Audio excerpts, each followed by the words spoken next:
Great. Happy Order 66th day. We had a Yay. Star Wars weekend with the whole May the 4th and Revenge of the 5th, so I'll continue that trend. Yay. Of course. Happy May the 6th now. I mean, do you guys watch the Phantom Menace re-release in theaters? I haven't, unfortunately. I've heard some people say that, it is a kind of a experience to watch some of these movies again in the theater. I know, it came out back in 1999. I wasn't born at that time. So, I don't know, I feel like some people talk about how watching some of these movies that you probably watched at home or anything like that, it feels different when you watch them again in the theater. I know a lot of people are saying that for the Spider-Man movies with the Oh Raimi yeah. trilogy.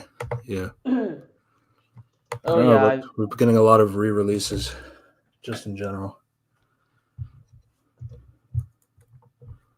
Yeah, probably. To be honest, I will be because actually some of my friends invite me to watch Tales of the Phantom Menace, but I have to decline it because at that same day I have to perform on stage. Yeah, I had Yeah, pretty. We both had some pretty busy weekends.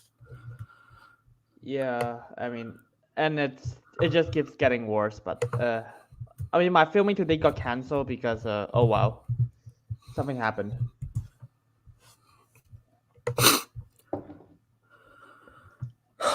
Um, I'm still trying to get some of the presentation stuff. So why don't we just continue, riffing a bit while we get in order. Yeah, Um, sure. so yeah, with the whole re-releases thing, is there anything you would like to see re-released that hasn't been confirmed yet? To be honest, I probably just want them to just re-release like the original Iron Man. I would want to see that on the big screen someday. Yeah, they'll probably Yeah, it's do it like when it gets to maybe 2028, 20th anniversary. yeah. To be honest, I can see them trying to do that because Marvel is kind of dry now. Yeah.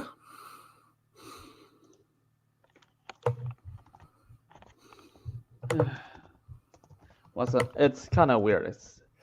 It is what it is, but I don't know, man. Because now I just keep watching more Star Wars, Marvel, and I just feel like, well, that was shit. But what can I do about it? Yeah. Um, there wasn't really that much when it came to, last year, I believe Star Wars Day, they had a massive sort of celebration with regards to, you know, what they were able to do, announcing all this stuff. They had their own little Comic Con kind of thing, all related to Star Wars. So they didn't really do anything like that this year. Um, at most, you just got to see Hmm. what we're going to be talking about, Tales of the Empire, which is the second sort of season of the Tales of series that they have. The first one being Tales of the Jedi. Um, three of those episodes were centered around young Ahsoka, and then the other three were centered around young Count Dooku. Um, for this one, Tales of the Empire, they focus on Morgan Elsbeth Morgan Edge, and Morgan else? Yeah, what the? Yeah, Morgan Edge is a DC character. I I mean, I remember thinking the name is just too normal. Morgan. I don't know. It's too normal for a Star Wars universe. to be fair, the most iconic character is called Luke. But yeah, that's true. Um, yeah, that's right. Uh, I mean, were you excited to see more about her? I mean, we got Andor, and that is actually good. I don't give a shit about Cassie in Rogue One, so maybe it could work. Maybe. Of course, it doesn't work. Um, yeah, I don't know. I feel like with when you talk about Tales of the Empire, I feel like there's just probably more interesting ideas you could work with, especially since like Tales of the Jedi, like I didn't really get to see that, but I feel like young Count Dooku sounds more interesting. Uh, Considering like how obviously we have the late Christopher Lee, much older gentleman, of course, and we saw him on the Sith side, and we heard about him being a Jedi back in the day. So I feel like that could be like an interesting thing to see adapted if they were to do it properly and all that. But like I don't know with the Empire, I feel like maybe they could have tackled something like maybe Admiral Tarkin. Uh, I mean, I'm not gonna really ask them to do like more Darth Maul. They've already kind of overused him at this point. Um, I mean, they could just do it with like one Inquisitor, just like, well, they could just do one episode with like Shin or Balin from Ahsoka. I mean, because they are so underdeveloped. yeah, Balin could have been interesting. Yeah, I mean, Obviously, make like an they couldn't episode. have Yeah, predicted what would happen. Um, yeah. I don't even need characters that I care about. Just like yeah, just make an episode about like Shin and Balin, just how they meet each other and stuff. So like, I mean, at least add something to the fucking show itself. Tales of the Empire, more like Tales of the Non-Empire. Am I right? Yeah, but this is, yeah, Um, but yeah, it's like good. it's they just focus on like Barris and Morgan. I mean, they could just focus on like an Imperial officer, and I'm fine with that. Yeah, yeah. Um, I don't know. The thing is, like, it's an anthology kind of series, so it's really the oyster like. There's like so much like opportunities of what you could use it for. Now, I mean, I don't I don't really think having like a 3 episode arc per character is like a bad idea. Though I would have expected like 6 different characters like for the 6 different episodes. Um, but I mean, if they still do like a technical like, but the only thing different really is like they just like time jump, and that's really it. Um, I mean, sure, there's like things happening, and like they go through like a passage of time and all this stuff. So you can get like some idea that something is like Hmm. happening between these episodes that they're technically anthological, that they're not in sequence. But I don't know. Like I feel like for Barris in particular in the second half, like her Yeah, she she's just kind of broke she's them. an inquisitor for like a bit, and then it just skips to she's old, many years later and all that stuff. I So it's was like like, that that was passage of time is vast. it's such a weird situation because I was like, dude, you can do an entire season or just a show with just Barris going through all 3 episodes. It's Yeah, such a weird. It's such a weird situation. It's like they try to cram so much for Barris. I was like, dude, just keep it just one episode. Just do one of the things you tried. yeah.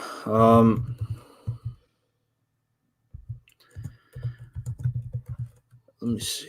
Uh, Yeah, yeah, to be honest. Yeah. with Morgan. Morgan is Morgan's like story is just so one of my biggest things about Morgan in particular is like the whole Night Sister stuff just never really becomes relevant at any point. It just becomes like I mean like if you watch Mando, would you have guessed she was a Night Sister? Hell no. No, because like she uses like a Beskar spear as a weapon. Uh, Nothing to do with magic or anything like that. And then all of a sudden, like in Ahsoka, she's like like Uh, so in depth with her Night Sister heritage and all that stuff. It's just kind of comes out of nowhere. Uh, yeah. and then like here they have it for like episode one, uh, where General Grievous is attacking the them and trying to kill as many as possible. Obviously, it's one Yeah. of those situations where Yeah. the one person survives. I mean, By it's the like way, yeah. yeah, To be honest, I don't even know how she survived. Because if the battle draws are competent, they would just shot her to death already. Seriously, yeah, she but just she yeah. she was on the ground, knocked out. So I guess they just thought she was dead. Or because no one tried to check her body or something. Because writing is hard. And not to mention they only find she's only safe because some mountain clan found her. I was like, dude, they was like, wait, all the drugs are gone already? Did you guys check anything? Uh, I'm, I didn't even address the fact that those are mountain clans. They should be spotted by ships from the Empire. Yeah, and then yeah, and then like I mean the story itself is just kind of generic. It's like you get raised by a mountain clan, but then it's like then something bad's gonna happen, and then something bad happens, and then uh then it's like, well, I hope that makes you happy. Uh, Uh, the death of my people, the death of my daughter, and uh, that's basically it. Then it just cuts to her being an adult. yeah, it's And then you don't really see anything from episode one play a factor into Morgan's like upbringing or like how she goes about herself moving yeah. forward. If anything, I just think it just confuses everything. Because now I was like, dude, you should be hating the CIS, hating every faction and stuff. But no, she was like, I want to join the Empire. Oh, Yeah, sure. that's the main thing. Is like she's just like with the Empire now, and ironically, like there was like a lot of instances where it just reminded me of Rebel Moon, how they went about some of the stuff with Morgan's character. I mean, it's just kind of funny. Though I'm sure it was an accident when they were doing that. Yeah. To be honest, I tell you about a lot of things for this shit. I don't even remember. There's a lot of shitty dialogues. And do you know that I don't even understand how the Morgan Ash turned into how do I say it? A mechanic expert, an inventor, even though she's raised by Night Sisters who doesn't have any technology and stuff. Yeah. I also hated these titles like the Path of Fear, the Path of Anger, the Path of Hate. They just don't really apply, from what I gathered. Oh, it's just to sound good. Until to be like, oh, it is deep. I was like, no, it's not. It better write it. It better written anything for it. Also, like you know, with the whole Morgan arc, I guess is like how she's getting her ranks up in the Empire and all that stuff. You get to see some classic characters like Thrawn in episode 2. Because fan servers, I clapped. Yeah, you also see that they're in the village, like in Mando season 2. Yay! She's Because using the Beskar spear. yeah, Uh, nothing has explanations. and General Grievous in episode 1. It's a fine cameo.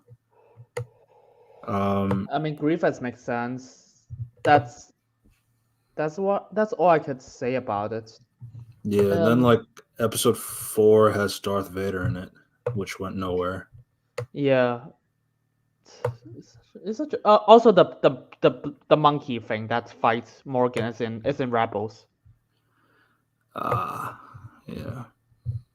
Yeah, I seen Rebels. I didn't see Clone Wars. Don't sue me, but I do not believe a second Clone Wars is peak Star Wars.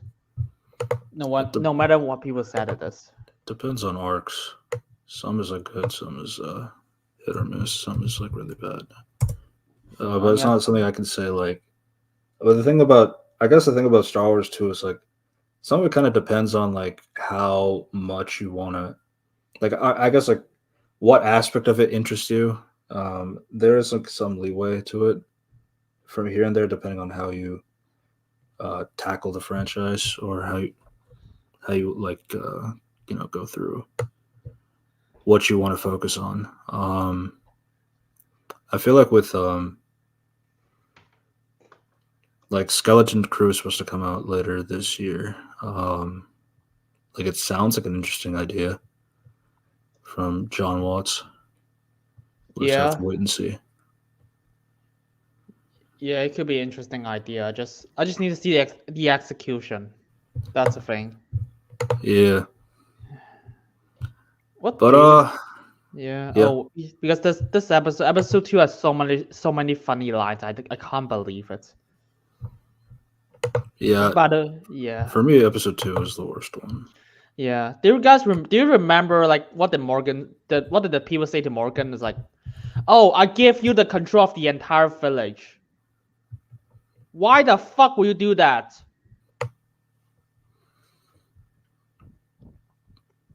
Uh, then they said they were trying to see how capable she is at being a leader. Yeah. But And then they also sent an assassin to fight her. And then the whole lesson was to see if is she able to hold her own which in a is what fight. which is like why would you do that? You're testing her ingenuity. Which fun facts, those TIE fighters are in Rebels. Yeah, So Morgan invented the idea that Thrawn supposedly invented in Rebels. Fucking retcons. yeah. And then I as I said, Morgan was never really an interesting character to me at all. I just don't feel like anything she has provided in any of these like um, parts, like in Mando and Ahsoka, in this Tales of the Empire, like where I actually was invested in her story. Um,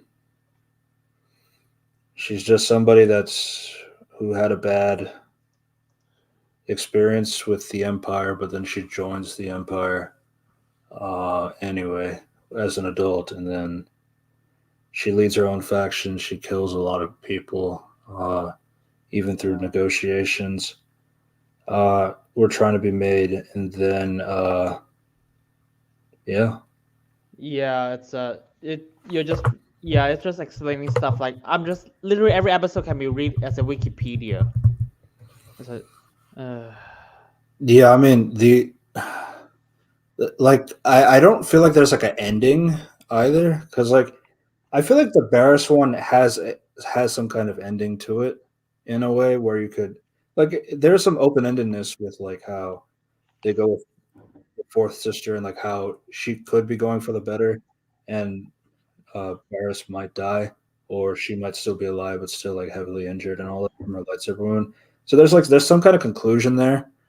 In episode 3 for Morgan, I just don't uh, really feel like there was an ending at all. And I don't know if that's because like I guess this might be because like we know Morgan is still alive in the context of there's still Ahsoka and there's still Mando and Ahsoka happening because this is set before that. uh, Whereas like, with Barris, it's like Barris like she could be dead and like that could be the end of her arc. So it's like you feel a bit of you could feel some finality to that. Whereas for Morgan, the only thing that really is there is that Nadora, the alien lady, she sends a distress signal to Bo Katan. I mean it's just they tried to yeah episode That's how it 2 ends. Yeah, yeah such a weird situation because episode 2 they try to justify like okay why did Morgan care about Thrawn too much that much because because Thrawn Thrawn recruited her. Yeah, yeah that's I mean okay that's a start. Is that a conclusion? No, fuck you. Yeah, I'm sorry that I expected more about their relationship because how invested Morgan it is to Thrawn in Ahsoka. yeah. I mean, that's really it in terms of the like how they go about portraying Morgan. It's just like, yeah, I just don't really feel like there was like an end because like I guess it's because like her character was still alive in this context, so it's like you don't really. I mean, I don't know because like Tales of the Jedi was focusing on younger Ahsoka, and then also like which her relationship with her mother and all that stuff, and then um, young Dooku is young Dooku and all that stuff. So it's like you have room to play with in terms of like what you want to explore in that aspect. But with Morgan, I guess it's like I guess one of her downsides is like I feel like there just isn't really that many questions I have to ask about her, like of like what do I need this anthology for? Because Yeah. ultimately that's kind of like what if I were to tackle an anthology, I guess, which is like not really answering the question, but like it's more how like what is the purpose of this anthology? Like what do I need this for? And I then do mean, you do your job right? it's not like this has never been done well before. Just look at fucking Andor. The show about Cassian that no one cares about in Rogue One, and no one even. It's like you just have to write her well. Just give her characterization. But they did. I mean, they tried, but they just failed at it. Yeah. Let's take a little break and let's watch the Andor. I mean, not Andor, the Acolyte trailer. I mean, because I do have a funny line after because of episode 2. It's like I just yeah. Uh, Yeah, because do you want to read the line in episode 2 first, and tell me what you think about sure. it? Yeah. Revenge. Years ago, my people were all but destroyed. Our culture, our beliefs are fading into memory. Yes, I seek power to ensure my future, to destroy my enemies. My anger gives me strength, and it is a strength that I offer the Empire. What do you think of that? Word vomit. Yeah, that's apparently Morgan's motivation. Sums up everything, isn't it?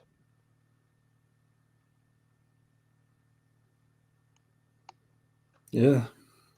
Oh, I mean, it's Let's not see. like yeah, it's not like there's even worse lines she said. Oh, all right, she does have worse lines in episode 3.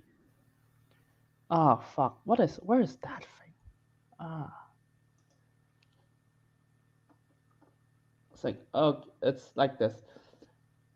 Hold on a second.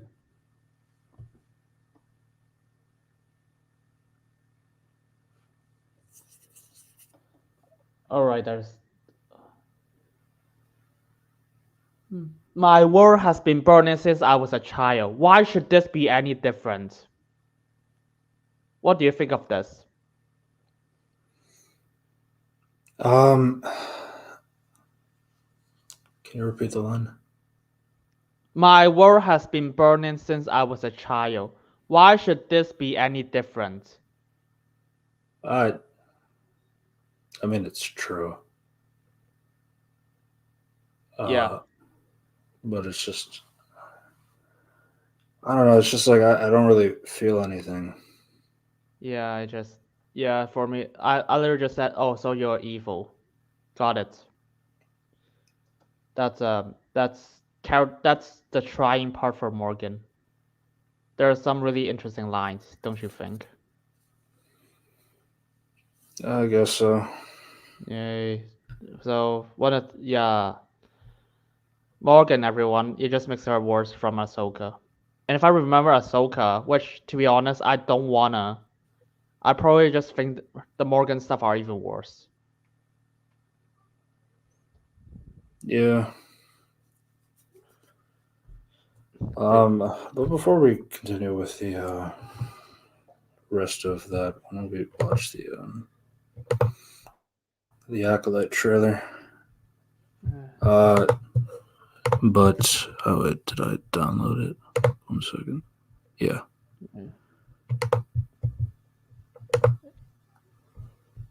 If not, So what do you guys like from Disney Star Wars? Andor. Andor. don't. What you want to expect more? No, that's it. Andor. That's the only thing I like about it. Rogue One isn't terrible in terms of Uh, movie wise. it's not terrible, but it's like not. I mean, Yeah, there are moments. I don't hate it, but it's like it's not good either. yeah, but it's really Andor, and then there's like a gap. What I exactly is second place? I don't. Rogue One really. Andor, Rogue One, and then fuck. I'm not sure. Uh, Last night, let's just go back. Yeah, yeah. Just so concluded. So for answering that question, the thing we like about Disney Star Wars is Andor. Out of like 10 projects they made so far. Yeah, last night, a Jedi was murdered. all right. Just pausing for copyright from the studios that brought you Andor, Mandalorian, and Ahsoka. So fuck you. The Jedi justify their galactic dominance in the name of peace. But that peace. So I got Fallen Order, but I still haven't played it yet. Yeah, I I never. haven't played the games as much yet. Yeah, I never played Not the so game it doesn't before. show Kenobi or Boba Fett. Yeah, I know those about, yeah. but Ahsoka is good apparently. Good old Ahsoka. Because everybody talks about Anakin. Hey, remember Anakin Vader, whatever that means. Yeah. Hey. Yeah. Yeah. That's the only thing they talked about in Ahsoka, which is kind of sad. The show about Ahsoka, the only thing they talked about is Darth Vader. Yep. Is a lie.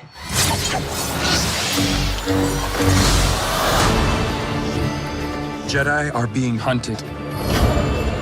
Yes, we know. She was my student. That was a interesting cut to black for a little bit, and then it's a weird editing trick. Yeah, I don't know what to make of it. It just feels like someone just watched too much Japanese ninja movies and just like, oh fuck, I want to do that, but in Star Wars. I was like, dude. Yeah. I was like, did no one have guns? What I do you trained do? her. Yeah, Yeah. I trained her. Let me be the one to bring her in. So definitely somebody who defected from the Jedi Order. Yeah. And all that. Yeah, it's like I got just a thing. I got so bored when all Disney Star Wars can come up with is the Jedi are corrupt. Wow, thanks. Do you have anything more to say about this?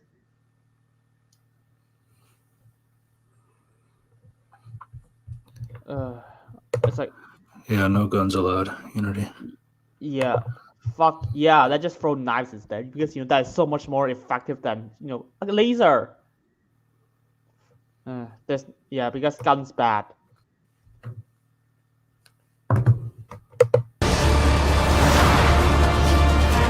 I sense this is only a small part of a larger plan. Some sort of shift to tip the scales.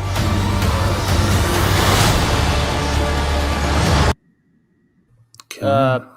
That doesn't mean anything. Well, the problem is like it could just be like edited from out of context for the sake of, because it seems like everybody's talking about the Acolyte, or I guess Amanda Stenberg's character, though it could just be for a completely different context altogether. Yeah, So, I don't know what a to make of standard it. editing technique. Yeah, I know, but at the Like, same but time, it's like I guess it's more like if you judge the Jedi and Sith relationship from previous installments and all that, how somebody defecting into the Sith fold is a small part of a larger plan. I guess like if they're trying to do like parallels to Sidious with Darth Vader's relationship, I guess like that's one way to look at it. But yeah, at the end of the day, that line could still be for something completely different. So for me it there's that. it just means completely nothing. It just sounds deep. I don't even know what is it referring to. Just like the tip the scale was like thanks. I know. It's time to face the past.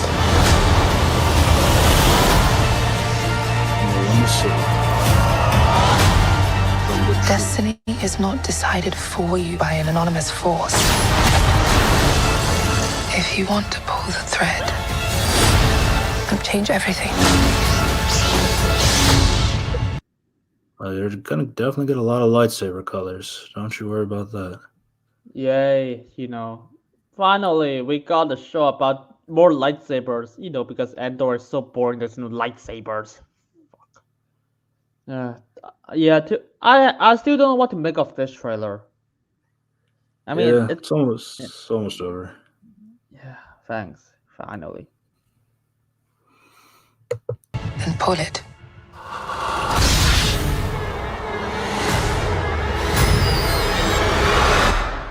What Oh, are Kylo you? Ren out.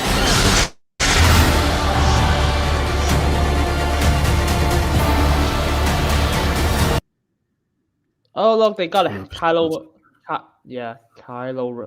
Ren helmet for some reason. We were just talking about the new Tales of the Empire anthology series, and we were just watching the Acolyte trailer, which I really don't have that many feelings on. Yeah, I mean, I got something to talk about. It's like Morgan is an inconsistent character, and what they tried with her is just stupid.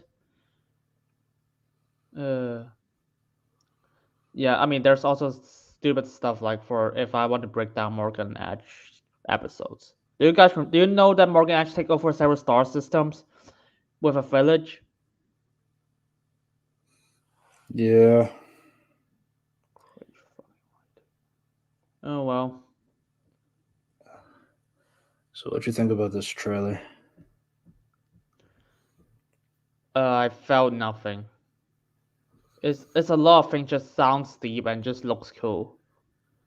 I mean, I That's guess co- yeah. Honestly, like I've gotten to a point with trailers. It's like I don't really like watching them nowadays. I mean, which is really ironic. Why would I put this on the channel? Which content? So yeah. But anyway, even then, like my thing about trailers in general is like a lot of it just comes down to what you feel about the trailer itself, and then like whether it gives you any interest to continue watching it when it comes out, or if it puts you out. But for me, it's like I can't really decide that because of a trailer, because one, trailers could be edited like shit, to the point where it's really hard to really uh, grasp whether whatever you're seeing or whatever you're hearing is like accurate or not, because anything can be added in or deleted out of context, or they just move lines here and there to make it seem like it's about this concept, but it's actually for something completely separate from the situation. So that, and then it's like visuals. Like, does it look cool? Sure, it looks cool. Yeah, But that's really all I can grasp at the end of the day. I mean, I think the acting from everyone is so stilted. But hey, let's just judge it after the show once. I mean, just the lines are just nothing. It's not like out of context. It's just like Oh, it sounds deep. That's all I can say about it. It sounds But deep. the thing is like it could be deep lines, but they could be for different reasons. Like it might not be related to. I mean, obviously, the Acolyte, the main marketing focus is like Amanda Stenberg's character was a Jedi who became evil or something like that. So it's like, and that's what the dialogue is normally focusing on. But at the end of the day, it's like, yeah, I hope this good guy's a cool character. Yeah, Oh yeah, hopefully. But the thing is, for me, it's like then if the defense I can give it just maybe it's just a trailer. It's like okay, why the fuck don't you just make a better trailer? It's like yeah. But again, I think my thing is about with trailers in general is like, I don't really. I guess it's like my personal thing is like I don't really rely so much on trailers anyway. Um, yeah. Oh, I don't watch trailers anymore. I just find it dreadful. yeah, But unfortunately, I study film, so we do have to analyze trailers now. yeah. But yeah, that my biggest thing about well this is like it's not super clear like so the last trailer had a lot more focus on Carrie Ann Moss's character. This one focuses what much more on the Squid Games guy. Which, I don't yeah, really know. Are they really going to be like the protagonist of the show? It's kind of difficult to grasp. I know one of the disappointing aspects that I had about the Acolyte is like I thought this would finally be like a Sith centric show, and it just seems like that's not going to be the case. Um, but that was kind of like but at the same time, it's like, what can I really expect out of the Acolyte? That you know, it's something you hear about, but then it's like when you see the execution of it, and is that even going to be the point of this show? It's like if it's a Sith centric show or not. I have no idea because like it just doesn't really seem like it knows who to channel in on who's the main character or like who's like the primary focus of this uh setting. So yeah. so that's kind of the things here. But I again I'd have to see what it's like. Um, but yeah, this comes out in less than a month, June 4th. And yeah, trust me, I have no interest in watching it. I'll probably watch it, but I will not be like, oh fuck, this is gonna be so good or this is gonna be so bad. I was like, yeah, whatever, I watch it and I will bitch about it, I guess. Uh, my thing about Star Wars in general is that I just don't know what to expect. It just happens, whatever comes out. Oh yeah. It's just like I don't even bother to watch Tales of the Empire, and if not the fact, it's like it's Star Wars Day, and yeah, we need something. We need to do the podcast today. Yeah, yeah. Yeah. We might as well just just like hey, but yeah, Happy May the 4th 2 days ago. Uh, I hope you guys watch the Phantom Menace again instead of the Tales of the Empire. Um. So yeah, the Acolyte. Yeah, June 4th. We'll see how that goes. 2 episodes at once. 2 episodes on that one day. So yeah, the so I guess the second half of the Tales of the Empire focuses on Barriss Afi. Um, she's so it kind of cuts back to where she was last left off after she gets arrested for treason against the Jedi Council. Then we see that Order 66 is happening at the moment at Coruscant. And then Yeah, Barriss gets offered like, she's not a Jedi anymore, so they could use this opportunity to have her continue to live with the which is with the the on-site. Grand Inquisitor. which to be honest is kind of iffy because if you remember that Siege of Mandalore, they try to execute like Darth Maul and Ahsoka, and neither of them are Jedi's. I guess it's like I guess in the context of Barris, like she kind of has like a. So I mean, I guess okay for Darth Maul, I think one of the factors could be just like, he's outlived his usefulness. If you were to consider how much he puts Darth Vader over Darth Maul, that could just be like a separate thing. Though it is, I guess, a bit of a stretch. With Ahsoka, I feel like that clones would not make that much of a difference with her. If I were to guess. With Barris, I think like so she was like arrested for a little bit, like or like a considerable amount of time that she isn't a Jedi. And then she's in prison, of course.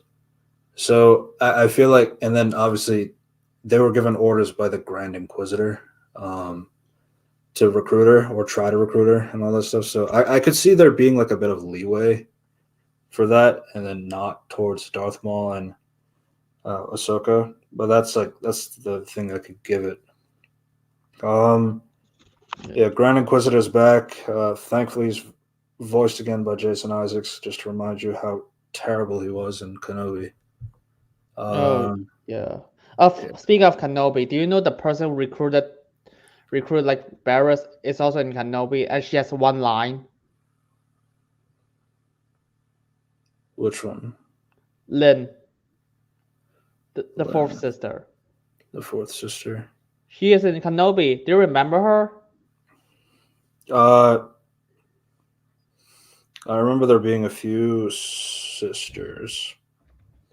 And yeah, and she's played by the villain of Superman and Lois season 2, the female parasite.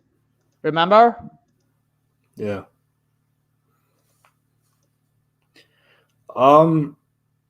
So I think for episode 4, so here's my thing about the Barris the episode. So it's obviously like returning a character from the original Clone Wars run, and well, I mean, obviously she was made before that, but like the Clone Wars run kind of gave her more in terms of like what to do if you were to compare it from the movies and all that stuff. But yeah, Barris is so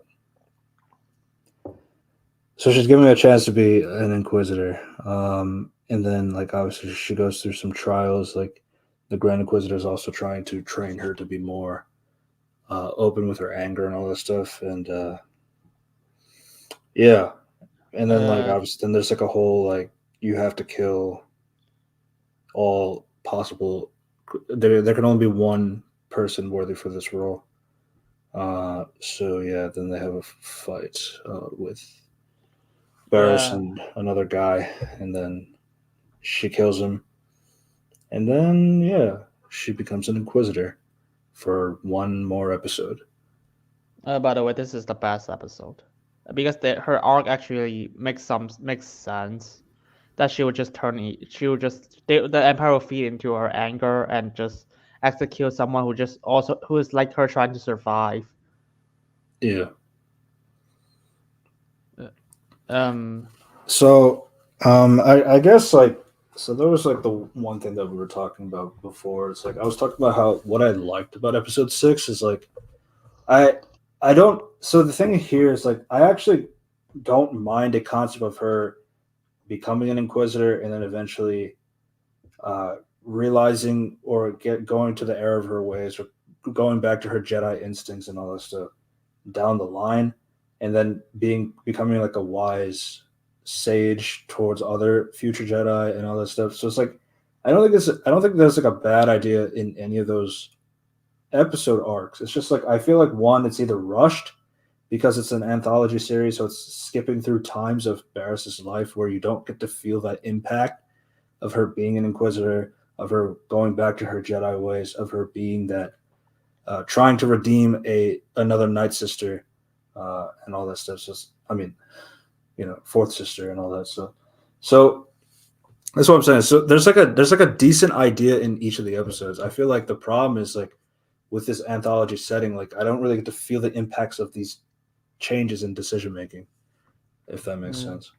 Yeah, and it's kind of like this. Every episode is Barrett's a different character. And Barrett's in episode 4 is evil, really evil now. And episode 5 is trying to redeem her. Episode 6, she's basically a saint.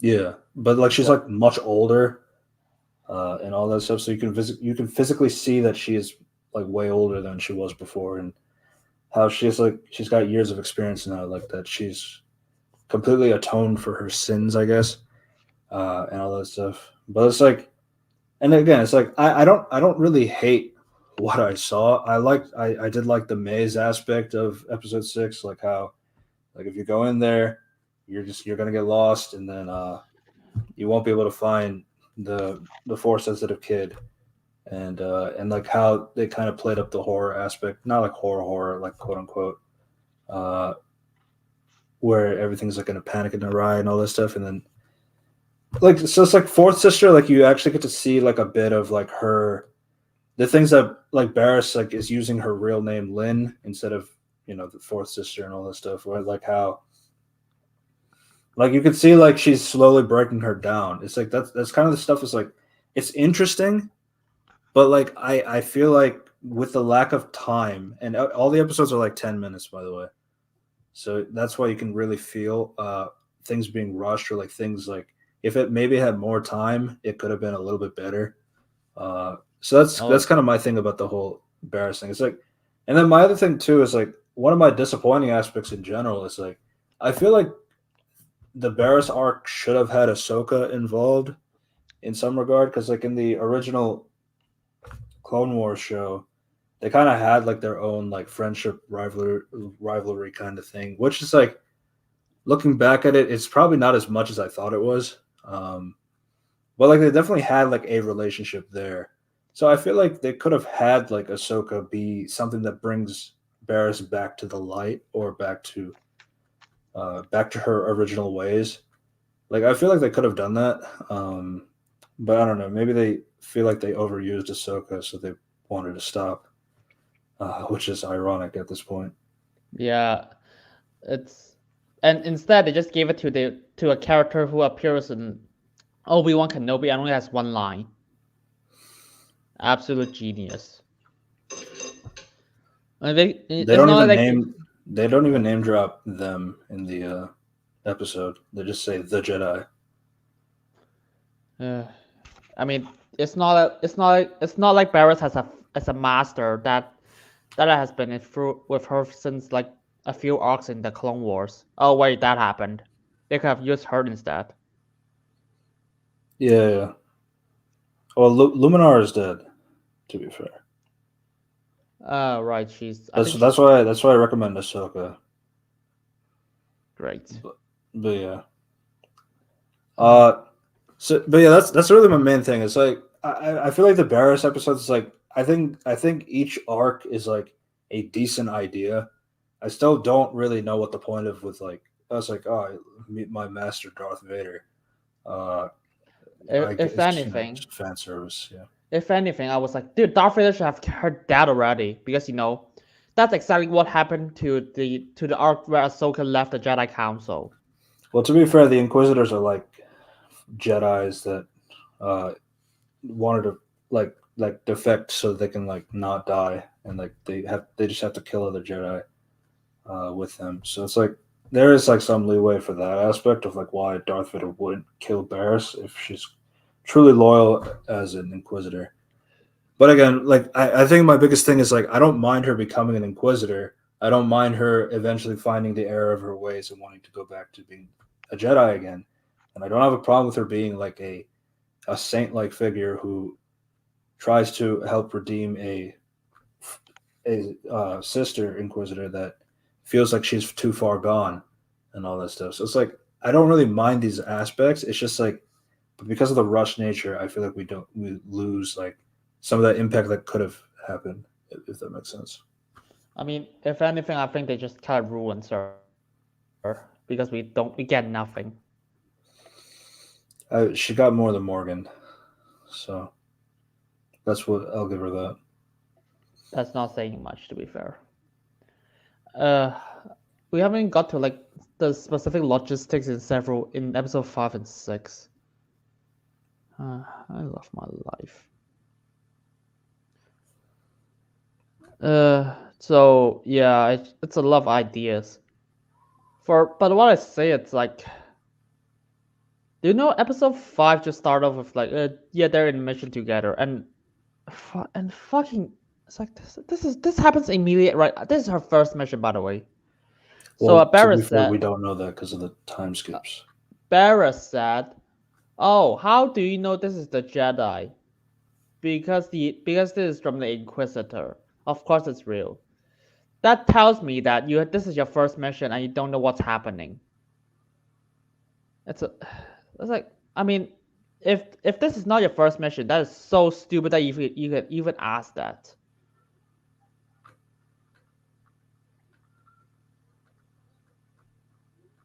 Yeah, I don't know what to tell you. Yeah, it's like, I'll just go through a bit of logistics if you remember the entire episode. So so yeah, they learned that this is. I'll give it a benefit of the doubt. Say that this is Barris's first mission, and she already has doubts, which already breaks what is established in episode 4, where she turns evil because killing is basically just a survivor. And afterwards, they go to this place where Barris just shows a lot of concerns with the people, and their ideas it's and their plan is to just walk around the place just and yells, "Does anyone know about the Jedi?" Instead of like in Kenobi. Yeah, but in Kenobi, at least they actually have a bounty for it. If you tell me there's a Jedi, I will give you money. Well, I guess the whole aspect there was like, it's like you just won't die. But then like the problem is like they found out that he said like, I gave you my word there was no Jedi, and they lied. So that's why she kills them. Oh, I mean beforehand. They just try just like, oh, there's no Jedi, instead of just literally just like, hey, here's a bounty. If anyone tells me info, I'll give you money. Fuck you. Imagine. It's like, okay, imagine someone in your village, someone just walk into your village and just tells you, "Hey, do you guys know this person?" Instead of just like, "Okay, here's a warrant." If you tell me if you tell me you discover a criminal here, I'll give you bounty. I'll give you a reward. It's how do you even talk about this? Well, I guess the reward is like you don't die, right? No, in Kenobi they literally offer money. We're talking about Tales of the Empire now. Oh yeah, but they are the same Inquisitors that did the same way. That they should just do that. Just like, okay, if you have any intel, just give me just give me money. I guess it depends. Like if the reward is like you don't die, then that technically is a reward for Tales of the Empire. I think my problem mainly is that how I guess like they didn't try different options in terms of like how much they want to go into that. But yeah, I mean, that's what I'm saying. That their plan is literally just walk into this village and yell, "Tell me where the fuck is the Jedi?" Because that's Rifa tactic.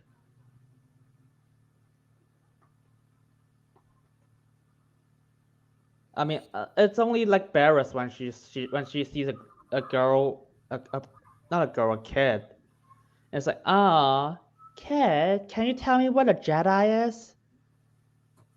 Because I'm so nice, I'm so caring. Which where's the kid's parents? I mean, does it? Orphans exist, you know that. Yeah, but it's But to be honest, I don't think any kid would just see some evil guys and some people watching the village and just like, oh, they must be so friendly. It's like it's one of those. It's like you just have to just run with it. Yeah, And I don't really understand what you're saying, to be honest. She took off her helmet so that she could be more approachable. yeah, but imagine a stranger approaches you and you just think that she's gonna be helpful, even though the partner literally yells, "Where the fuck is a Jedi? Tell me or I'll kill him." She didn't say that. It basically means that way. Well, I get it, but the kid was like Lin. Yeah, answering the Lin said. question. Yeah. Especially since Barris and Lynn are using two different tactics, basically. Yeah, they try to play a good cop, bad cop, which, to be honest, I already think that doesn't work because the kid should be scared away already, and some of the adults in the situation should just bring the kid away. Yeah, I still don't understand. Sorry. Oh well. Yeah, I just. Oh well, there's a lot because I was literally looking at the transcript and it just reads like stupid fan fiction. Right for everything. Well, is there a Jedi here? It's okay. They're hiding in the mountains. They are hiding in the mountains. Fun fact, so there's more than one Jedi. What the kid said. No. No, this is literally in the script. No. You know it's not that kind of they. They mean the other they. Yeah. So it's not just one or he or she. It's not. They meant they. So that's what they meant. So. Sure. Let's just run with that. Yeah, you gave me your word. Yeah, it's a lot because I know that you don't really care about the episodes that comes to logistics. When I look at this episode, I just think that okay, you guys rush a lot of things. It's like there's a kid no one cares about, no one cares to look after, and the Barris can just approach the kid and just ask her anything. So my problem with like what you're saying is like I don't really I feel like some of it just comes down to like, are you assuming the kid has parents? Like as if being an orphan is like that far fetched, and he chose to run away and hide. If it's an orphan, why didn't anyone look after it? It's like you can't look after every kid. It's like I feel like that's writing for the writers, if anything. I was like, dude, how is it writing for the writers? You're talking about the kid running away and trying to hide. Yeah, I mean, but the kid is in full field already. It's like wait, where are the people looking after the kid? It's like imagine just some orphan or just some parent just allows. I know, but all he did was run behind a table. That's not the craziest thing in the world. Yeah, I know, but it's like but the kid should be standing near like someone, it's like some adult already, and but why? And no one cares about it. I really don't understand. I'm sorry. I feel like it's just the wrong focus, in my opinion. My bigger problem is just like how the whole like negotiation tactics went about it. That's really it. I don't really care about the kid. Yeah. I mean, I agree that negotiation just shit. It's just his fourth sister just yelling, "Tell me where the Jedi is." They didn't really try anything else. Yeah. Yeah, I agree with that. To be honest, and then I still think it's like okay, there's just a kid and Barrett is able to just easily just ask about it, and no one really bats an eye on the kid. Yeah, and that part doesn't bother me. It bothers me. All right. Yeah. So after that, I just don't think that all these things that you're saying is like it has to Like there has to be a parent somewhere. There has to be an adult that looks after the kid. There has to be like the kid ran away, ran behind a table. That's not like the craziest thing ever.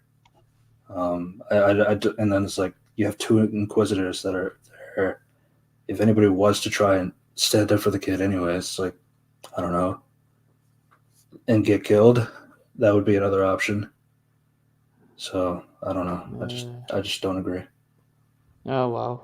I have different problems, even though we Yeah. both talked about problems. So Yeah, I mean, afterwards it's just fourth sister just kills everyone. yeah, I was like, which I mean, she has a reason for why that happened. So it's not. yeah, It's but extreme, sure. but Is I'll it? remember that the Inquisitor is in Kenobi, and somehow she doesn't did that in Kenobi, and she just did that here because they are hiding something, which everyone in if you remember episode 1, that is literally the first thing people told, like the Grand Inquisitor literally tells what's it called, Riva, that she's too impulsive and she shouldn't just use this tactic.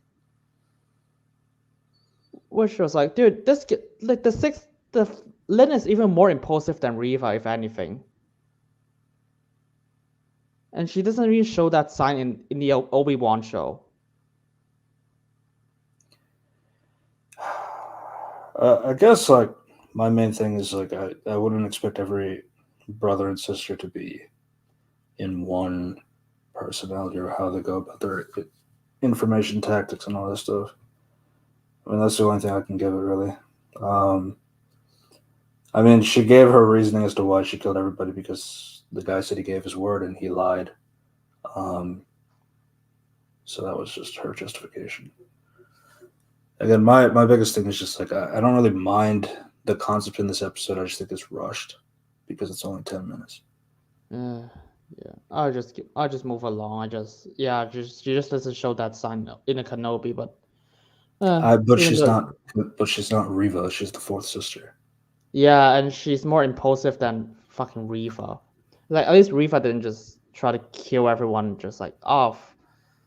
It's like, I mean, it's kind of weird because because the little critique, because the Grand Inquisitor literally just yells at Riva that you're way too impulsive. Apparently, this Inquisitor is even more impulsive than Riva, and she just didn't get scolded at. It's like she received no consequences. And it's like she's more calm in the Obi-Wan show. So this just came off as like, oh, that just happened.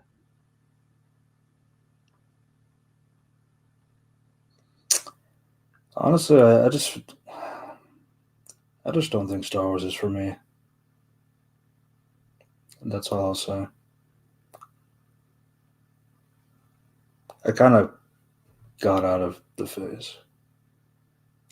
I know we're trying to do a topic for the podcast, and I know it's all I got to do. But like, it's really difficult to make opinions on something I just don't really have that much interest in. I'm sorry. Yeah. I mean, you can still like talk about it, like talk about some other stuff. There's always stuff to talk about in Star Wars that you can compare it to, or just compare it to the New Hope or something. But yeah, so they go to the mountains by climbing. I was like, you have ships.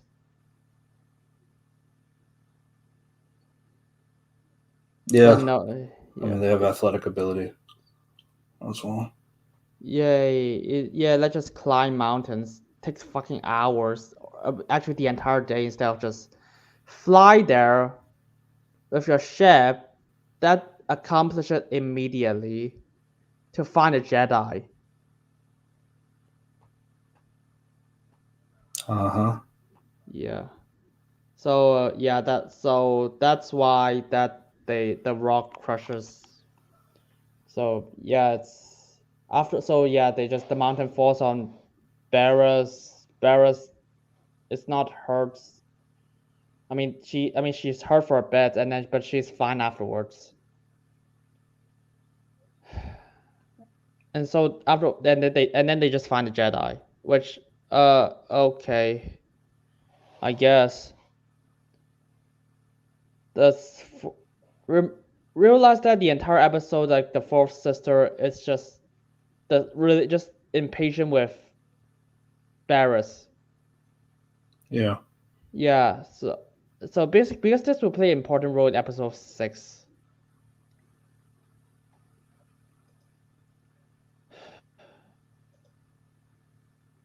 So they fight, and the fourth sister just loses because I guess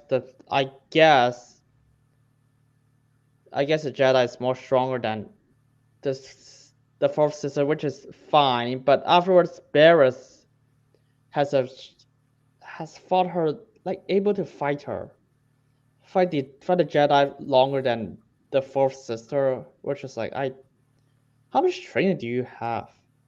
But I guess, but I'll just give her leeway. I'll assume that she has a bit more training, and it's like what's it called? Her master has gives her superior training and stuff. And so they fight, and the dialogue is just because I don't know what to say about it. Because Barris is in the mask, and the Jedi was like, "Oh, I know you." It's like it's not I know you. It's just you're a traitor and a murderer behind mask. I was like, wait, how do you know that? How do you know that is Barris? It could be reputation. But If I were to give it that leeway. yeah, it's just like I would if someone's behind mask, I would just assume it could be another Inquisitor itself, that specific one. But uh, the yeah, it's, to be honest, the back and forth is just Barris. Oh, uh, Barris is like, oh, I'm not. I mean, Jedi are bad, but you don't have to be bad. And the other Jedi was like, no, no. Oh, sure, I'll turn myself in afterwards. Uh, which is like, I guess those are. I mean, those are not. That doesn't really tell me much, but it's like those are dialogues. They just try to speed run the fact that the Jedi will surrender herself, even though she just literally kicks one of the Inquisitors' ass. She could just keep fighting Barris, but she just got talked over. They also got tired. Tired of running, tired of all the pain and loss and death. Yeah. Which that's what I'm saying. Like I understand what it's going for. But I just don't feel like it. Like I don't feel like Barris has had enough adversity or like to show that kind of like willingness to change back to being her Jedi route. yeah, it is kind of rushed.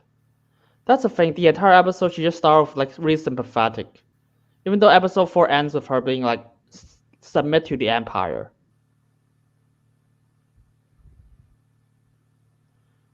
And just by just saying it, I was surprised that she doesn't really follow. Hey, maybe the Empire will kill her because she just witnessed the fourth sister just kills a bunch of people just by who just hides her location.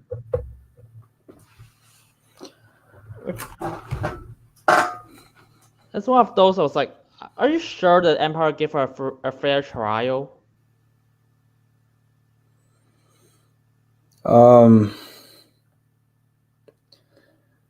I guess like.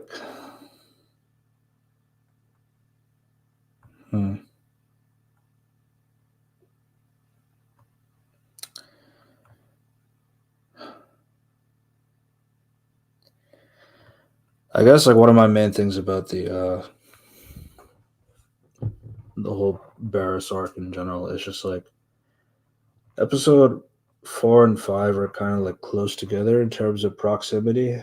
I guess like when you describe it, it is like the first mission and all that stuff. So I could see that sort of pacing being really off, but then when you go from part episode 5 to episode 6, like there's like a big time jump to the point where she's old.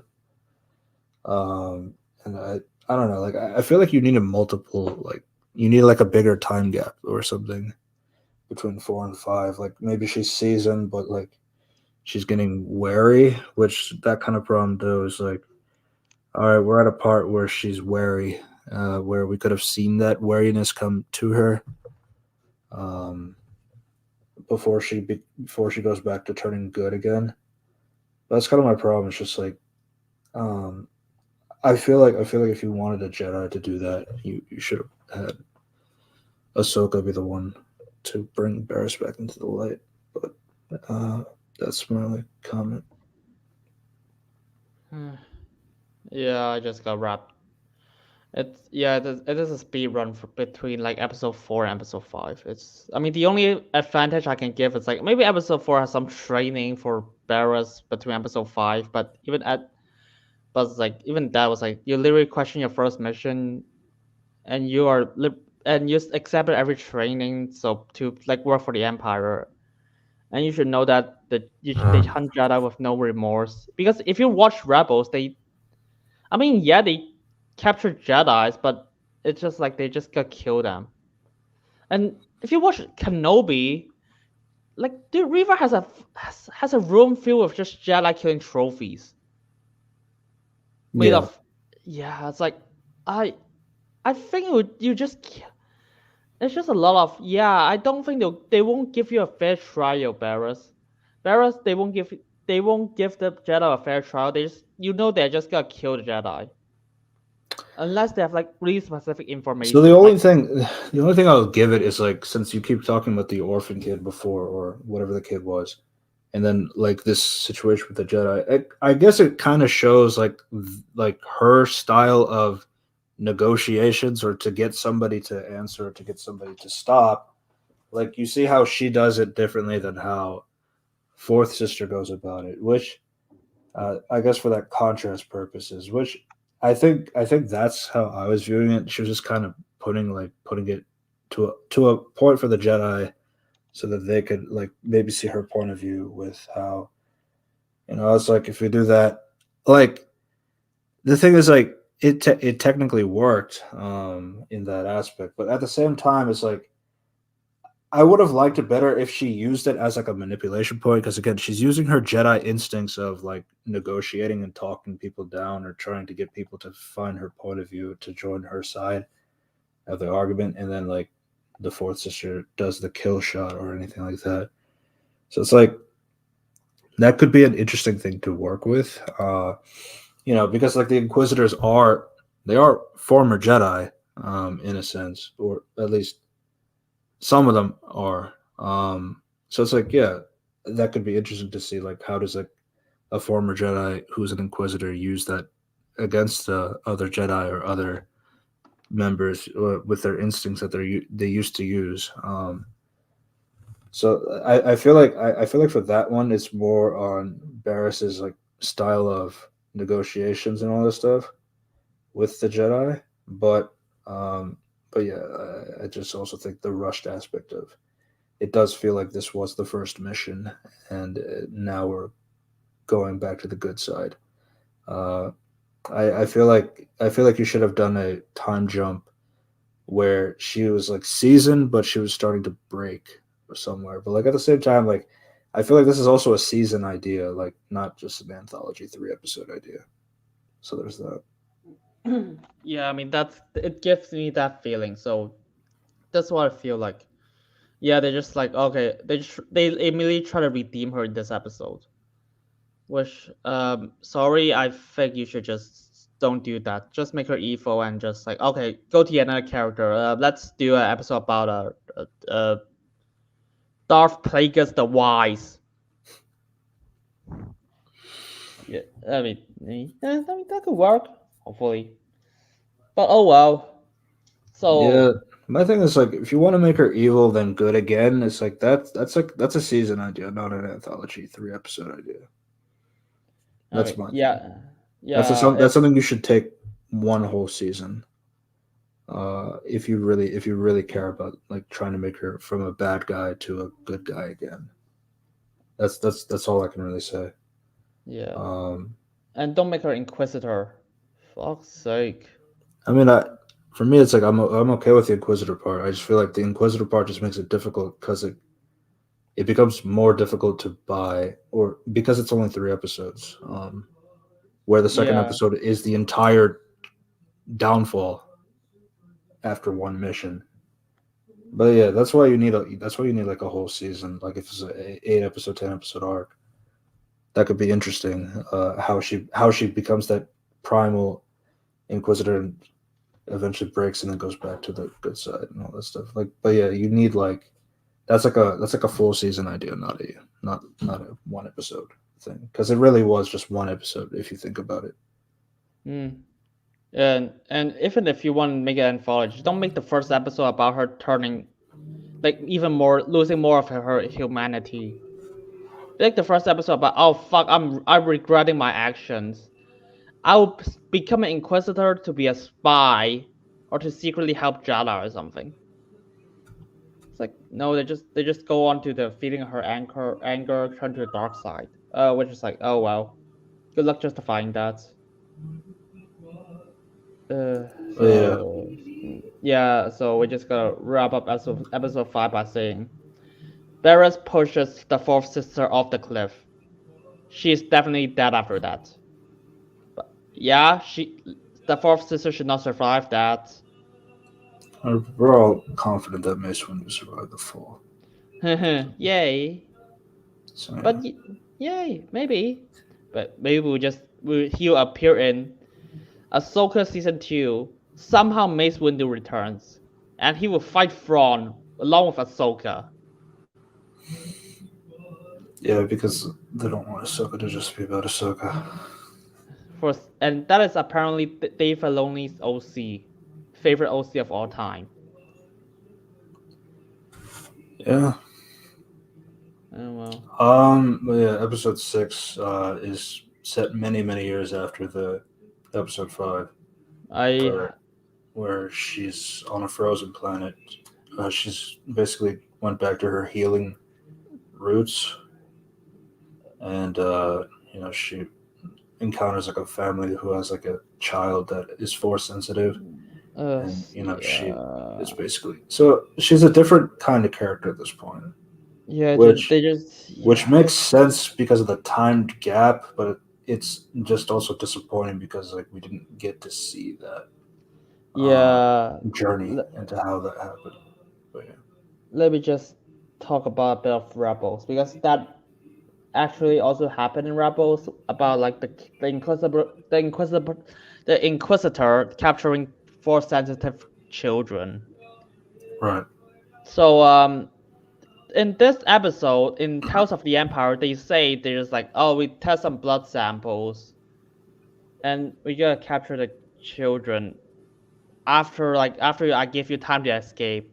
If you've seen Rebels, they did it immediately. I mean, they already know that no matter where you hide, they will figure it out. As and they will send Inquisitors. I mean, Inquisitors are basically on their. It's like Inquisitors are basically sent in already. So it's like, wow, why would the Empire give you time to escape? To Barris, no less. Well, I guess Barris has defected at that point. I don't mean the Barris. I mean the villagers that has the force sensitive kids, which is like, oh, you just like if you go by like some show logic, they basically said they figure out that the kid is force sensitive. They give the couple some time to escape, and then they try to capture him. Yeah, I mean, you see that fourth sister was after the boy, so she definitely knew about his location, like that. Yeah, it's just they give the couple some time to escape. So basically, and they just knows that's the kid. Something is up. It's weird. It's weird. Yeah. No, they did have the cave that works like a maze as well. Yeah. She had like a tour guide so that they can help bring the family in so that they don't get lost. Um, so it's not like a terrible location or plan. Uh, I mean, I guess like contrivances, sure, but contrivances have to exist somewhere.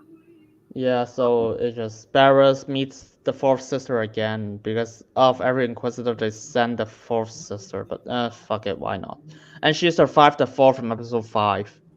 I don't know how, they just like off screen, fuck you.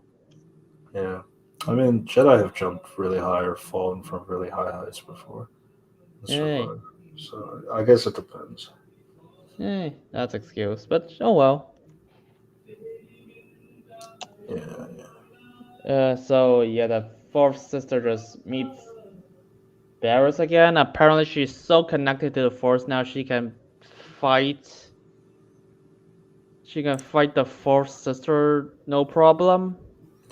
it's that thing that Grand Inquisitor was teaching in Episode 4, like dodging every lightsaber blow, because she's using the same maneuverable tactics and like the same line. You're holding back, or Yeah, it's just a callback to be honest the Obi-Wan show, which is like Darth Vader just dodges all attacks from Reva with the Force, even though she's using a lightsaber, and which is also a callback to the Last Jedi. Actually, it reminds me of the Last Jedi more about because in the locations, Luke is just dodging the lightsabers from the other character, and it's just to cover the other person's give the other characters time to escape. it does go hard. To be fair, like dodging lightsaber blows. Um, so it's not the cool factor. Yeah, it is a cool factor, and and yeah, that's all I say. And and afterwards, the fourth sister just ran into the maze, like you said.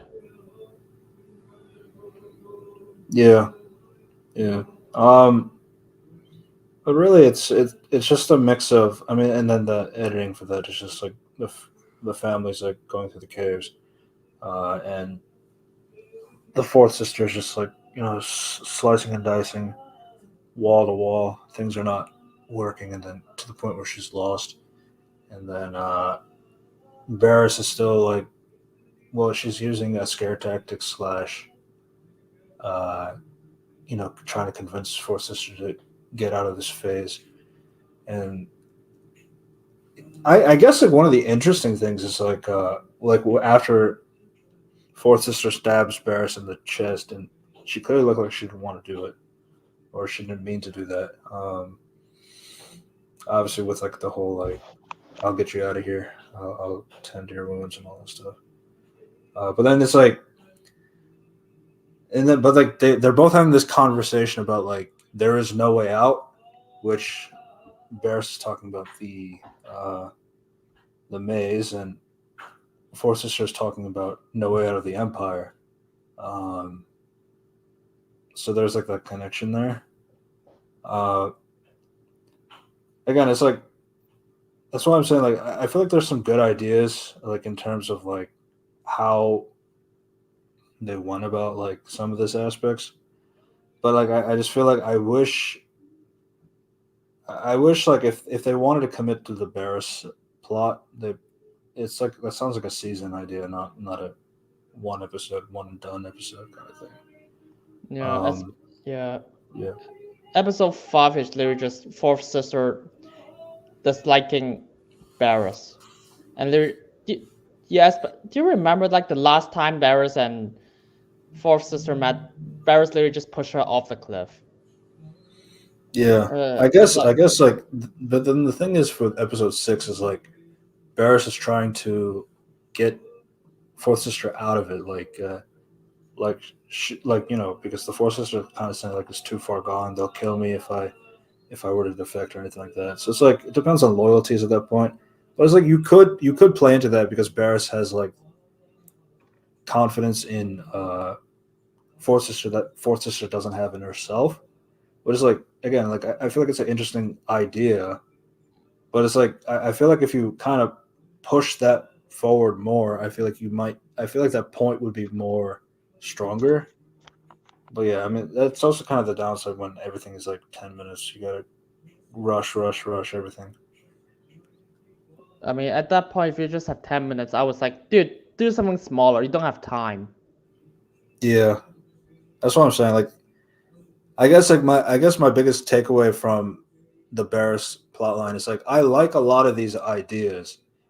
If it was like a season long aspect where you have more time to flesh things out or do things with it, but because it's like all 10 minutes each and it's like so condensed to the point where you can't appreciate any of like the things that they're trying to do because it just doesn't work in the time length that they have provided it. It's like, yeah, at that point it's just not worth it. You might as well just, I mean, again, my biggest thing is just do things that are smaller, like and honestly, like I don't really know why this episode is in here. These episodes are in this anyway, because like I get it. Like Barris like went to the Inquisitor, so she's a part of the Empire, okay. And in the next two episodes, it shows her defection to get out of it, and then she's not in the Empire anymore. So what's the point of this being in the Tales of the Empire anthology series? It doesn't really make sense to me. No, yeah. At that point, just use a different character, because you clearly don't want to keep her in the Empire.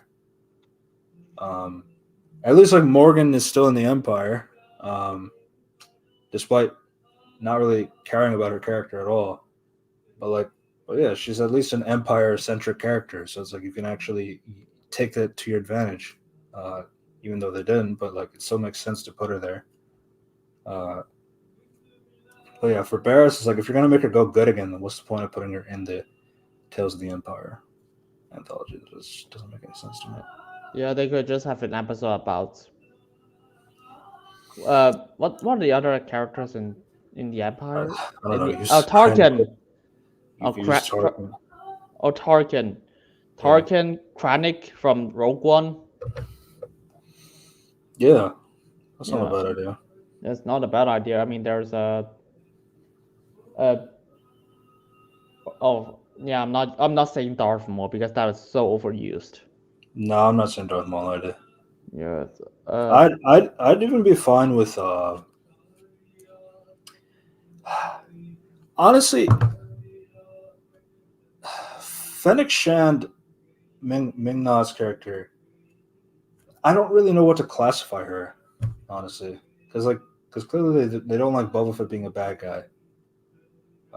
So I guess but I mean she did have a phase of being bad, so it's like I don't know. Maybe you could do something with that if you want to talk about their newer Star Wars characters, but like I still don't think it's worth it. I think Krennic is like the better example, or the one from Rogue One.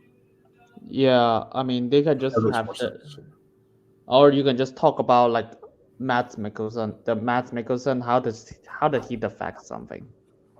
Because trust me, Matt Mikkelsen and Krennic's relationship in Rogue One is so thin. No, and also don't do Thrawn either. That doesn't make sense. Yeah, no Thrawn. We got enough novels about him. Yeah, I mean it's like Thrawn could technically be in an anthology series, but my problem with putting Thrawn in is more like he feels like more like a season-long threat season-long character than a 3-episode length character. So that's why it just wouldn't be worth it to me.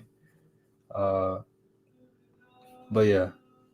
But yeah, I mean, again, I feel like I just feel like, but yeah, Barris in particular, I just don't really see what the point of her having this in the Empire's anthology series made any sense to me. So yeah, I mean, but but yeah, it's like this. But yeah, Barris is just I don't even. It's like at the end I was like, why would you do that? I didn't watch the Clone Wars, but even I was like, okay, there should be a bigger. Is this how you want to kill off this character? in the show with a character she barely knows about.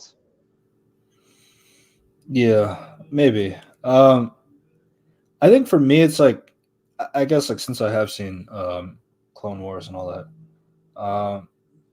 I don't think it's the worst thing in the world.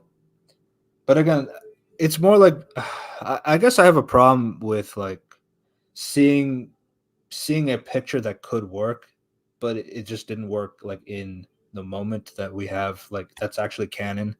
So I guess yeah, sure. Like I am probably writing for the writers and all that stuff, so I apologize for that.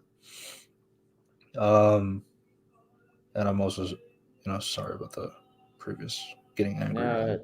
it's fine. But yeah, but like one of my biggest things with uh it's like I don't mind the concept of her dying like this, or like, I mean, it is a little bit open-ended, which I kind of like it. Like, I know open endings kind of suck for most cases. I think I'm okay with it in this context, in the sense of like, yeah, it's like it's open-ended in the sense like, is she dead, or is fourth sister going to be good now? Like, and that could be like an interesting thing to leave open, uh in that in terms of like conceptual stances. But yeah, that's kind of like how I viewed it. But in the other hand, it's like, yeah, it's like, I guess like, if it was, if you actually got to see this journey of Barris, and like you see how she died to she died, but she got like a fourth sister to become good, then it's like it would be worth it to her.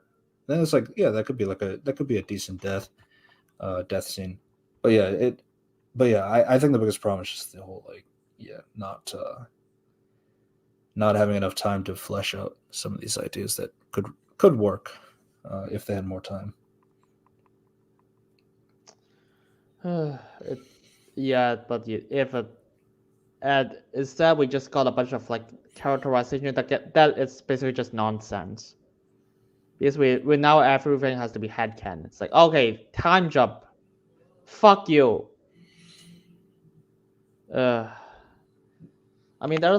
some people told me that Barris literally just actually celebrating when she bombed the Jedi, bombed innocent people in the Clone Wars, and I was like, I think that fucks with a lot of things in this show. Like, I didn't see the show. I didn't see the Clone Wars, but if I see the Clone Wars, I think I would just like Tales of the Empire even more. Okay, I guess like, well, Tales for the Empire, the Morgan stuff won't really apply, since that stuff is all like related to the Disney Star Wars stuff, and that's just not really something that people care about all too much. In terms of Clone Wars fans, the only thing that they'll really recognize is everything to do with Barris. Yeah, it is like disappointing, because like I feel like, again, it's like you could take this concept and put it in a season-long arc, or like, like where you actually have time to go through ideas and stuff like that. That could be that's definitely a disappointing aspect in general. But yeah, I can't speak for every Clone Wars fan and all that. But yeah, there's like, there's some hit or misses when it comes to this, and it's definitely leaning towards the misses aspect of the conversation. So yeah.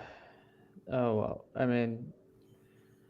there's 6 episodes, and I just want to understand like what's the thought process of just writing Tales of the Jedi. I was like, oh fuck, we can just make shorts about other characters. Let's see, let's make a 3 episode shorts about like Morgan Edge. Fine. Do you want to waste 3 episodes for this? I was like, yeah, sure. Oh, fuck you then. You just got The waste. part that I don't really understand is like, Tales of the Jedi had young Dooku. Like, young Dooku is like something that people like, you don't really think about it. Like, if you're saying like, oh, you can make an anthology series on anything, how many people actually bring up young Dooku as a suggestion?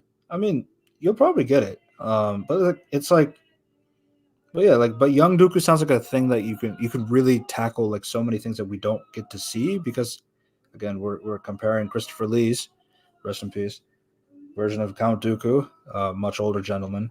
So now you have a chance to put like a young version of Dooku. What was he like at when he was a Jedi, and like put that on screen. That sounds like an interesting thing to put there. So it's like, so when it comes to planning something like Tales of the Empire, was really your only thoughts was about Morgan and Barris? Barris. Barris is understandable, especially since Filoni wrote all of this, I mean, he or actually, he made the stories for all of this. yeah, He had different writers. yeah. In Tales of the Jedi, he wrote all of this. Tales of the Empire, he just gave it to other writers. Yeah, yeah. But yeah, And that's really my main thing. is someone singing in your background? One second. But yeah, I think one of the bigger aspects, it's just like I feel like again, I guess like if I were to tell you that like you get to have a show, you get to have like a few episodes on young Count Dooku. What are something you could imagine or like that could possibly interest you for something like that? Oh, so I would thought of like, okay, how did Count Dooku turn to the dark side, and does he like how much does he care about like Qui-Gon? Like how much he care like because he might teaches him, and he actually felt some regret about Qui-Gon's like some of their relationship, and like why does he feel like he wants to like gain something from the Empire for his personal benefit? Yeah, Yeah, it's like there's some things for Dooku to work out. yeah. Now, what would you want out of a Morgan? Why does she care about Thrawn that much? Yeah, that's a good idea. Did you get that answer I from mean, what they provided? I get the setup. I get the start of the answer, and that fucks with Rebels. Uh, yeah, that's really the big thing. And then for me, it's like we talked about Barris. Like it does make sense to have like this kind of idea in terms of like, yeah, I could use my anthology series to make something up for her character and all this stuff. So it's like I understand the thought process of why to put her here. Morgan is like I feel like yeah, you're right. We should definitely focus more on why she's with Thrawn and not like her childhood really does not play a factor. Like if you really think about it. Or if anything, it makes it worse. It makes it worse, yeah, for sure. Because like because you have you have pretty much all the evidence in the world of why she should hate the Empire, and it's like, oh, but this is back when the droids were there, so it's like that's not really the Empire. The Empire is everything after that. So I guess, and then I guess like what brought her into the Empire fold, we don't know. Yeah, no, I don't know. Yeah, because that stuff was like the Separatist and all that stuff. So yeah, technically there's a difference, but okay. But yeah. Yeah. We pretty much talked about like what would you have rather like to see Tales of the like if they were to make a second season of each of these like Tales of the Jedi, Tales of the Empire, like what would you want to see? To be honest, the thing I want to see most about like it's like other Jedi's like maybe make an episode about Plo Koon, or like more about Plo Qui-Gon. Koon? Yeah, Plo Plo Koon. Koon, Qui-Gon. It's like the other Jedi's that's not being used in the prequels. What are the other candidates? I was like, oh, Mace Windu. Mace Windu would be cool. Oh, Yoda. Yeah. Anything from the Or Empire?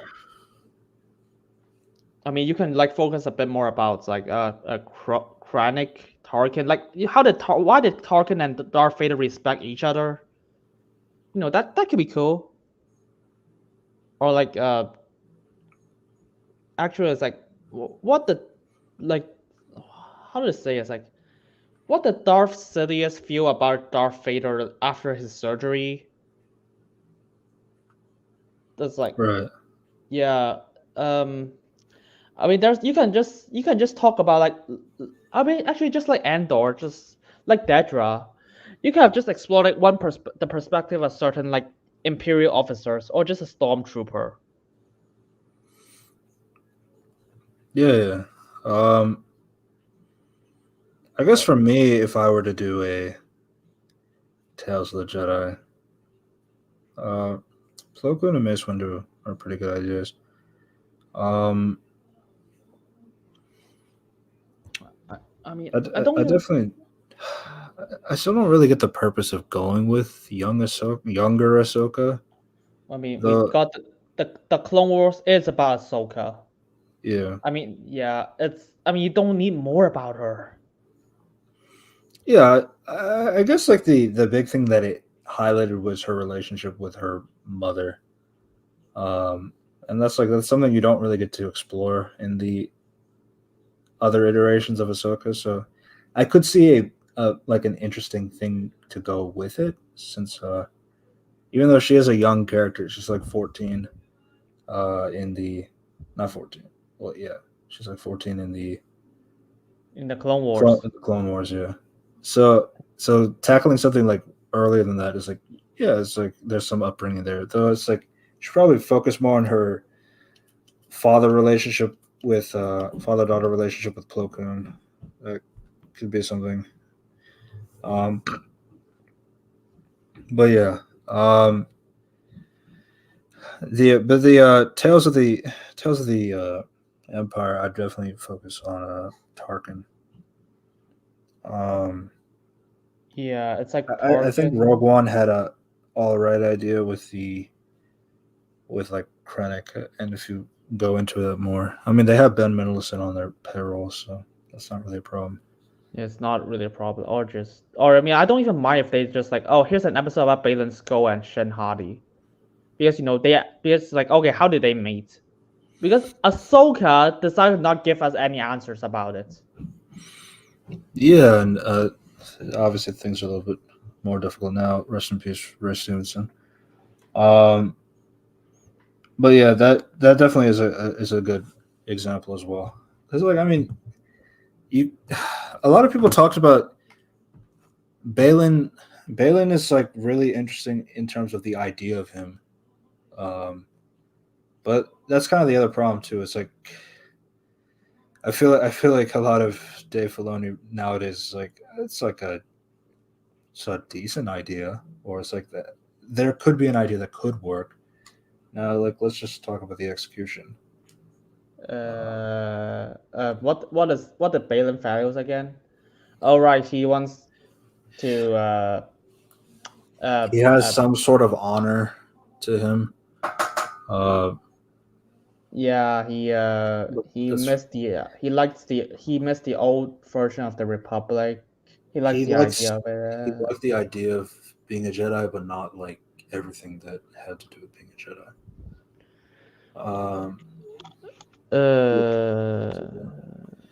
Then The Shin just doesn't really have much outside of the memes. No, yeah, literally the only thing we know about her is like she's hot. I'm not making that up. Literally, look on Twitter. Yeah, I mean, Ivana and Natasha do play up the memes too, which helps. So to be Yeah, fair. But uh, Shin and Balin is definitely a good idea in terms of a Tales of kind of series. uh, Shin, like I swear, I feel like Shin had almost like less lines than Darth Maul, like less lines than like a minor character that had multiple episodes, because I don't know, it was just a weird way to go about go about the character. Then the whole he's got an orange lightsaber. Nice. Yeah, cool. Okay, tell me more about him. Orange is a mix of like red and yellow, and so that Okay, makes him more neutral. And like honestly, a neutral Jedi could be interesting. Then again, that's kind of Ahsoka's thing at this point. yeah, and they try to fake post about they're just being not fake post, they're just being fake about like Ahsoka's status, and it's like And yeah,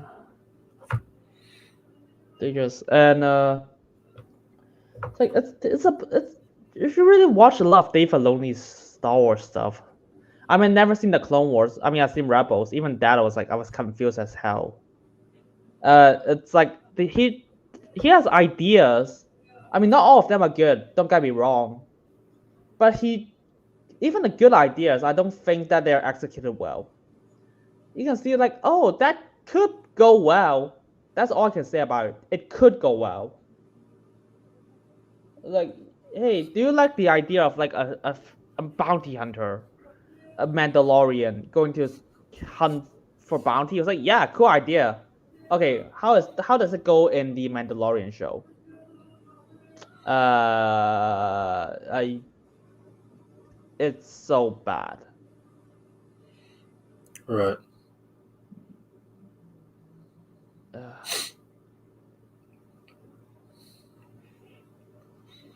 Yeah. Oh, So Dave. that kind of summarizes everything about Tales of the Empire. Uh, forgettable.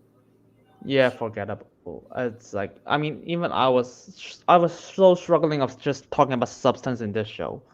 I mean, the best I can say it's like, I like episode 4's parts of like they try to feed Embarrass's anger, and she at the end she's forced to kill someone who's also desperate to survive too, so she would lose more of her humanity. But even that was retcon in episode 5 and 6, which is basically just if I even watch the episode again, it would just be pointless.